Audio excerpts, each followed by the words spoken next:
question because many Nigerians are also of the view that, okay, the cashless policy of the Central Bank of Nigeria, which started in 2012, is not a bad policy in itself, but perhaps that of implementation.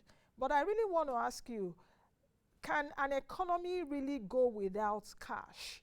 So my question is, should it be less cash or cashless? Less cash in the economy or cashless? The simple answer to that is it is impossible today, and in the very near future, I'm even talking about the next 10 years or longer, for any economy anywhere in the world to be completely cashless. It's impossible because you have to then think about bringing 100% of your people within the financial system. I think the highest we have in the world is Sweden at Yeah, 98%. Sweden. So you don't Yeah. get 100%. The other aspect to this is that, to be honest, I think Nigeria is trying to solve a problem that is insignificant, or you can even say does not exist, right? What do I mean by that? So there's a confusion between cash, and one of the lawmakers said hard copy. There's a confusion between cash as hard copy and cash as soft copy, which is electronic payment, digital payment, or you can call it e-money if you want. So when I was looking at the data, and anybody can Google this and find out from very credible sources, right? You'll see that Nigeria is actually ranking as one of the best in the world.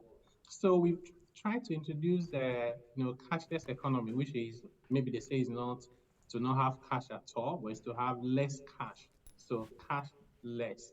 Okay, so let's say I agree with that. We've actually made significant progress, more than many developed countries actually. So if you look at the percentage of hard cash, that's the printed money, currency in circulation, so GDP in Nigeria is under 2%. In fact, the latest report by the central bank says that currency is now about 3 trillion, and money supply, which is not only cash, but the deposits you have with bank, is the money you have in the money market, all those what you call cash equivalent is about 52 trillion naira. So even as a percentage of money supply, the cash component is less than 6%.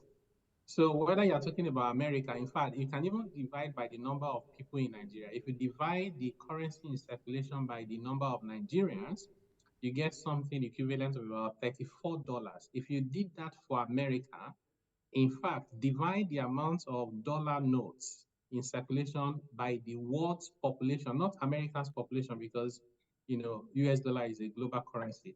By 8 billion people on earth, you're still going to get $280 per person. So multiple times more than Nigeria. Even India, that we said did demonetization in 2016, they currently have more than 10% of their GDP in currency note. Nigeria has only 1.8.